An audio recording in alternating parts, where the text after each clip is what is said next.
नमस्कार दोस्तों, आप सभी का स्वागत है आपके अपने YouTube चैनल ज्ञान स्टडी LMP पर। दोस्तों, आज हम लोग मैथ का प्रैक्टिस सेट करने वाले हैं और ये 7वें नंबर का प्रैक्टिस सेट है। तो सीधे आइए प्रैक्टिस सेट पे चलते हैं और इसको हल करते हैं। दोस्तों, पहला सवाल है 40 किलोमीटर प्रति घंटे की गति से चल रही एक ट्रेन द्वारा 150 किलोमीटर की दूरी तय करने में लगने वाला समय होगा।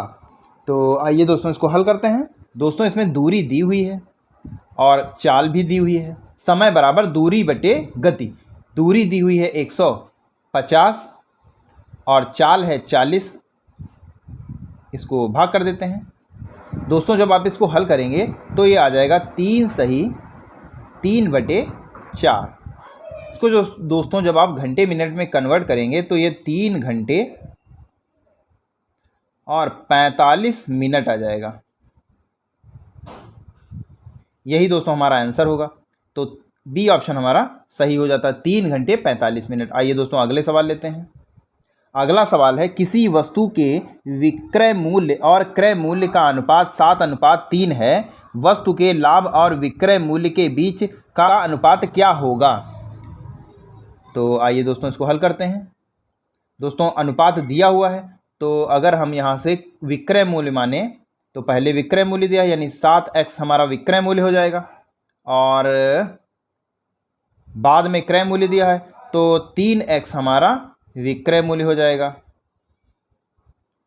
तो लाभ कितना हो जाएगा, 7x से -3x हम कर देंगे, 4x का लाभ हो जाएगा। वस्तु का लाभ बटे वस्तु का विक्रय मूल्य अनुपात निकालने के लिए करते हैं। वस्तु का लाभ हुआ है 4x का और विक्रय मूल्य है 7x। x यहाँ से कैंसिल हो जाएंगे, ये 4:7 आ जाएगा। यही दोस्तों हमारा आंसर है। बी ऑप्शन में दिया हुआ है, बी ऑप्शन हमारा सही हो जाता है। आइए दोस्तों अगला सवाल लगाते हैं। अगला सवाल है दो समबाहु त्रिभुज के क्षेत्रफल का अनुपात 36:64 है। ऊंचाई का अनुपात होगा। दोनों दोस्तों क्षेत्रफलों का अनुपात दिया है तो फार्मूले से पहले हम क्षेत्रफल निकालते हैं। समबाहु त्रिभुज का क्षेत्रफल होता है √3/4 और a² अपॉन में भी यही हो जाएगा, ये a1 हो जाएगा और √3/4 और यहाँ पे a2 हो जाएगा, a2²। ये दोस्तों कैंसिल हो जाएगा, a1/a2 स्क्वायर था दोनों तो ये यहाँ पर कर लिया और ये हमें दिया हुआ है 36/64 के। तो ये हो जाता है, ये 6/8 हो जाएगा का स्क्वायर। यहाँ से a1/a2 आ जाएगा 6:8। समबाहु त्रिभुज की ऊंचाई के लिए होता है दोस्तों √3/2 × a। तो h1 हो जाएगा अपॉन h2, हमें अनुपात निकालना है तो h1 के लिए √3/2 × a1 और अपॉन में h2 की निकालेंगे तो यहाँ a2 हो जाएगा। ये दोस्तों कैंसिल हो जाएगा तो a1 a2 हम पहले ही निकाल चुके हैं, 6/8 अनुपात। तो यही दोस्तों हमारा आंसर हो जाएगा। डी ऑप्शन हमारा सही हो जाता है। आइए दोस्तों अगला सवाल लगाते हैं। अगला सवाल है एक समपार्श्व के आधार पर समबाहु त्रिभुज है जिसकी भुजा 5 मीटर है और ऊंचाई 20 मीटर है। समपार्श्व का आयतन है। दोस्तों, समपार्श्व का आयतन होता है आधार का क्षेत्रफल गुणे ऊंचाई और आधार का क्षेत्रफल √3/4 × भुजा स्क्वायर × ऊंचाई।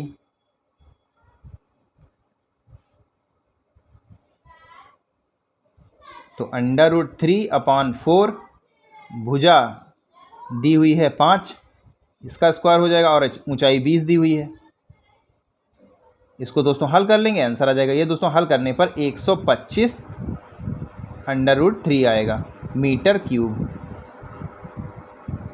और ये दोस्तों हमारे बी ऑप्शन में दिया हुआ, बी ऑप्शन हमारा सही हो जाता है। आइए दोस्तों अगले सवाल पर चलते हैं। अगला सवाल है एक बल्लेबाज अपनी 12वीं पारी में 60 रन बनाता है और इस तरह उसका औसत 2 रन बढ़ जाता है। उनकी 11वीं पारी के बाद का औसत रन क्या था? दोस्तों माना 11वीं पारी में उनका औसत x रहा होगा, तो प्रश्न के अनुसार करते हैं आप। 12वीं पारी तक के रन निकालने के लिए 12वीं पारी x प्लस 2 कर देते हैं और इसमें से माइनस कर देंगे 11x, ये बराबर के 60 औसत हो रहा है 12वीं पारी से। तो यहाँ से 12x प्लस 24 माइनस 11x बराबर 60। तो यहाँ से x प्लस 24 बराबर 60 हो जाएगा। तो यहाँ से x बराबर 60 माइनस 24 हो जाएगा और ये 36 आ जाएगा। यही दोस्तों हमारा आंसर हो जाएगा और सी ऑप्शन में 36 दे रखा है। आइए दोस्तों अगला सवाल लगाते हैं। अगला सवाल है 100 संतरे 400 में खरीदे जाते हैं और 60 रुपये प्रति दर्जन की दर से बेचे जाते हैं। लाभ या हानि प्रतिशत में बताएं। तो यहाँ से दोस्तों 100 संतरे 400 रुपये में मिलते हैं। तो यहाँ से दोस्तों एक संतरे का मूल्य निकाला जा सकता है। तो 400/100, 2 जीरो से 2 जीरो कैंसिल, यानी एक संतरा 4 रुपये का है। एक संतरे का विक्रय मूल्य निकालें अगर दोस्तों, तो ये हो जाएगा 60/12, क्योंकि ये दोस्तों यहाँ से 5 विक्रय मूल्य 5 रुपये का हो रहा है, यानी एक संतरे पर 1 रुपये का लाभ हो रहा है। तो अब लाभ प्रतिशत निकालने के लिए 1 रुपये का लाभ हो रहा है और 4 रुपये उसका क्रय मूल्य है, इंटू 100 कर देंगे। ये दोस्तों कट जाएगा और 25% लाभ आ जाएगा। और ये हमारे बी ऑप्शन में दे रखा है। बी ऑप्शन हमारा सही हो जाता है। आइए दोस्तों अगला सवाल है रहीम और हरीश क्रमशः 15 दिनों में और 10 दिनों में एक काम पूरा कर सकते हैं। यदि वे एक साथ काम करते हैं तो कितने दिनों में वह काम पूरा कर लेंगे? तो रहीम का एक दिन का कार्य अगर निकाला जाए तो 1/15 हो जाएगा और हरीश का 1/10 हो जाएगा। दोनों का साथ साथ में एक दिन का कार्य अगर निकाला जाए तो ये हो जाएगा 1/15 प्लस 1/10, तो ये हो जाएगा 2 + 3/30। यहाँ से ये दोस्तों आ जाएगा 5/30, यानी 1/6। दोनों मिलकर 6 दिनों में कार्य पूरा कर लेंगे। तो बी ऑप्शन हमारा सही हो जाता है। ये दोस्तों अगला प्रश्न पर चलते हैं। सवाल है वह सबसे छोटी संख्या कौन सी है जिसे 27, 45, 30 से विभाजित किए जाने पर हर मामले में 5 शेष आता है? तो दोस्तों 27, 45 और 30 का हम लासा अगर निकालें तो आप निकाल कर देख लीजिएगा, ये दोस्तों 270 आएगा और हर मामले में 5 शेष बचता है। तो दोस्तों इसमें हम 5 जोड़ देते हैं तो ये 275 हो जाएगा और यही हमारा आंसर होगा। ए ऑप्शन में दे रखा है। ए ऑप्शन हमारा सही हो जाता है। आइए दोस्तों अगला सवाल लगाते हैं। अगला सवाल है 15 वस्तुओं का क्रय मूल्य 12 वस्तुओं के विक्रय मूल्य के बराबर है। लाभ या हानि प्रतिशत है? तो आइए दोस्तों इसको हल करते हैं। 15 वस्तुओं का क्रय मूल्य 12 वस्तुओं के विक्रय मूल्य के बराबर है। तो यहाँ से लाभ अगर निकाला जाए तो 15 - 3 यानी 3 का लाभ हो जाएगा। तो लाभ प्रतिशत निकालने के लिए 12/12 × 100 कर देते हैं। यहाँ से दोस्तों जब इसको हल करेंगे ये 4 बार में जाएगा, ये 25% आ जाएगा।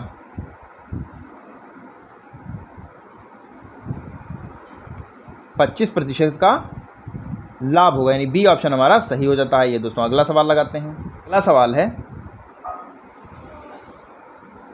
ए, बी और सी किसी काम के एक हिस्से को अलग अलग कर क्रमशः 12 दिनों में, 8 दिनों में और 24 दिनों में कर सकते हैं। यदि वे काम के पूरा होने तक बारी बारी से काम करते हैं। पहले दिन बी, दूसरे दिन सी और तीसरे दिन ए तथा चौथे दिन फिर से बी और इसी तरह काम करते हैं, तो काम को पूरा करने में कितने दिनों की आवश्यकता होगी। इनके कार्य बारी बारी से करने पर अगर हम निकालें तो 3 दिन का कार्य अगर हम निकालें, चूँकि बारी बारी से करेंगे एक दिन बी ए करेगा, एक दिन बी करेगा, एक दिन सी करेगा, तो इस तरीके से 3 दिन का जो काम होगा वो हो जाएगा 1/12 प्लस 1/8 प्लस 1/24। तो यहाँ से एलसीएम लेकर जब इसको हल करेंगे तो ये आ जाएगा 2 + 3 + 1/24। ये दोस्तों आ जाएगा 6/24 यानी 1/4 भाग इसका हो जाएगा। तो पूरा कार्य करने में लगा समय देखेंगे तो 3 से इसको हम गुणा कर देते हैं।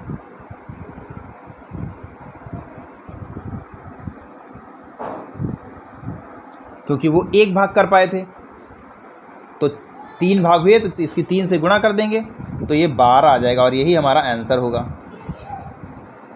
सी ऑप्शन हमारा सही हो जाता है। ये दोस्तों अगले सवाल पर चलते हैं। सवाल है, एक व्यक्ति 60 किलोमीटर प्रति घंटे की गति से एक स्थान P से दूसरे स्थान Q पर जाता है और अपनी गति को 50% बढ़ाकर Q से वापस आता है।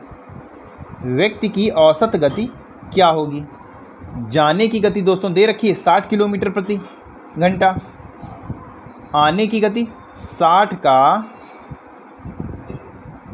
150% कर देंगे क्योंकि 50% अधिक है, 100% वही और 50 और इसमें ऐड कर लेंगे। जब इसका 150% निकालेंगे तो ये 2 जीरो से 2 जीरो गए और 15 छक्का 90, तो ये 90 किलोमीटर प्रति सेकंड आ जाएगी। तो अब यहाँ से औसत गति निकालेंगे। 2 बार आया गया इसलिए 2 × 60 उसकी गति थी × 90, ये जाने वाली गति, ये आने वाली गति और 2 बार चक्कर होगा इसलिए 2 से, और पूरे के बटे 60 + 90, 2 × 60 × 90 और ये 150 हो जाएगा। इसको दोस्तों जब आप हल करेंगे तो ये 72 किलोमीटर प्रति घंटा आ जाएगा। यही दोस्तों हमारा आंसर हो जाएगा। और ये डी ऑप्शन में हमारे दे रखा है, डी ऑप्शन हमारा सही हो जाता है। ये दोस्तों अगले सवाल पर चलते हैं। अगला सवाल है, 5 संख्याओं का औसत 120 है। यदि एक संख्या को अलग किया जाए तो 4 शेष संख्याओं का औसत 130 है। अलग की गई संख्या है। तो दोस्तों 120 × 5 कर देंगे, 5 संख्याओं का योग आ जाएगा। इसमें से घटा देंगे 4 × 130 संख्याओं का योग। यहाँ से दोस्तों 5वीं संख्या आ जाएगी। दोस्तों 120 की जब 5 से गुणा करेंगे तो ये 600 आ जाएगी, 12 × 5 = 60 और 0 ये 600 आ जाएगी, माइनस 130 की 4 से गढ़ेंगे तो 13 × 52 ये 520 हो जाएगी। तो ये 80 आ जाएगा। यही दोस्तों हमारा आंसर है, 80 ए ऑप्शन में दिया हुआ है। ए ऑप्शन हमारा सही हो जाता है। ये दोस्तों अगले प्रश्न पर चलते हैं। दोस्तों अगला सवाल गुणनखंड का दिया हुआ है, आप इसको स्वयं हल करें। हम सीधे इसका आंसर आपको बता देते हैं, आप हल करके देखिएगा। ये दोस्तों 14 आएगा यानी सी ऑप्शन सही हो जाता है। आइए दोस्तों अगले प्रश्न पर चलते हैं। अगला सवाल है, वार्षिक आधार पर चक्रवृद्धि ब्याज 5% प्रति वर्ष की ब्याज दर पर 800 रुपये की राशि कितने समय में 882 हो जाएगी। तो आइए दोस्तों इसको हल करते हैं। दोस्तों सीधे इसको फार्मूले में रखते हैं और आंसर हमारा आ जाएगा। फार्मूला होता है A बराबर P1 + R/100 की पावर n। ए हमारा दिया हुआ है 882 और बी भी हमारा दिया हुआ है 800। यहाँ से दोस्तों 1 + 5 R 5% दिया हुआ /100 और n हमको निकालना है। तो जब दोस्तों इसको हल करेंगे तो 882/800 बराबर में दोस्तों इसको जब आप हल करेंगे तो ये 21/20 आ जाएगा, और ऊपर n दिया ही हुआ है वो हमें निकालना है। 882 जो है वो 21 का स्क्वायर होता है और 820 का स्क्वायर होता है, तो इसको ऐसे लिख लेते हैं, और इधर 21/20 था ही।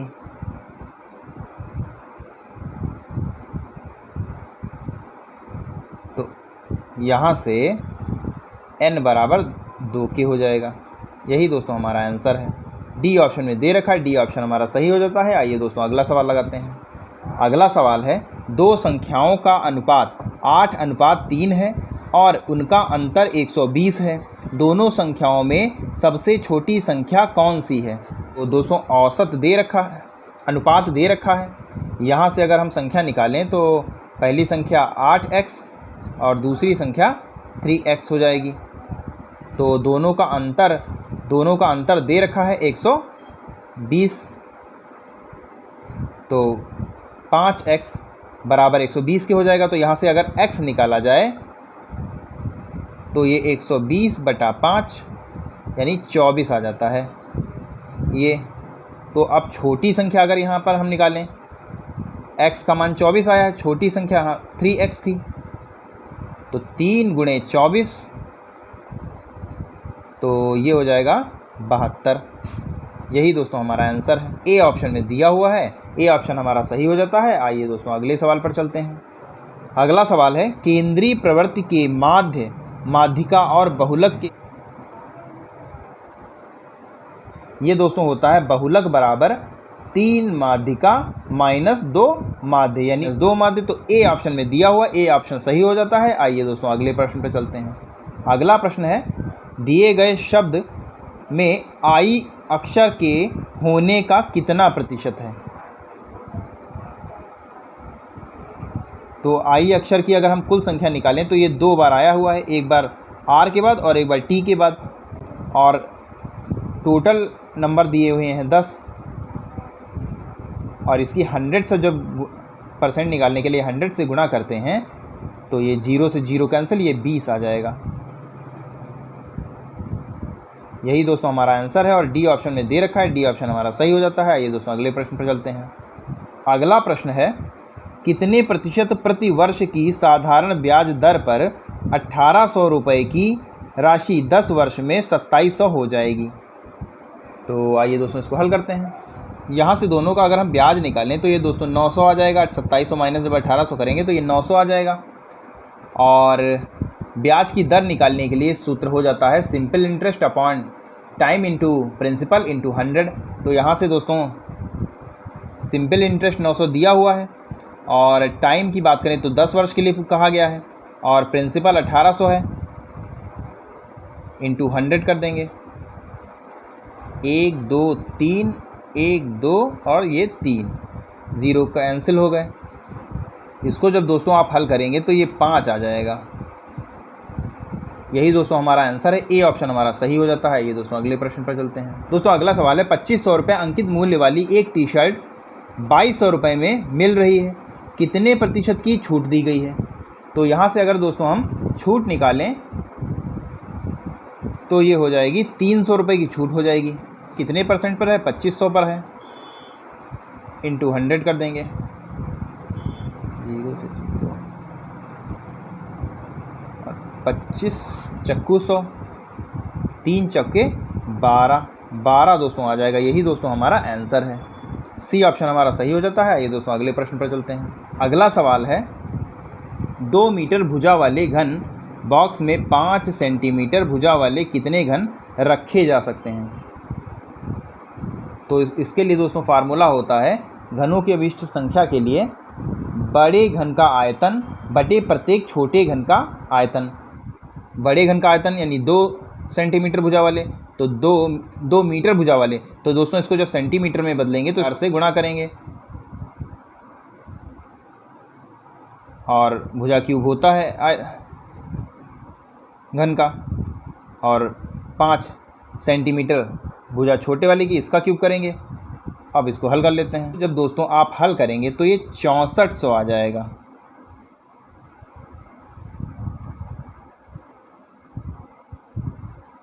यही दोस्तों हमारा आंसर है और ये हमारे डी ऑप्शन में दे रखा है। डी ऑप्शन हमारा सही हो जाता है। तो दोस्तों कैसी लगी क्लास कमेंट करके ज़रूर बताएं, और कितने प्रश्न आपके सही हुए कमेंट सेक्शन में बताएं। मिलते हैं अगली क्लास में, तब तक के लिए नमस्कार। जय हिंद, जय भारत।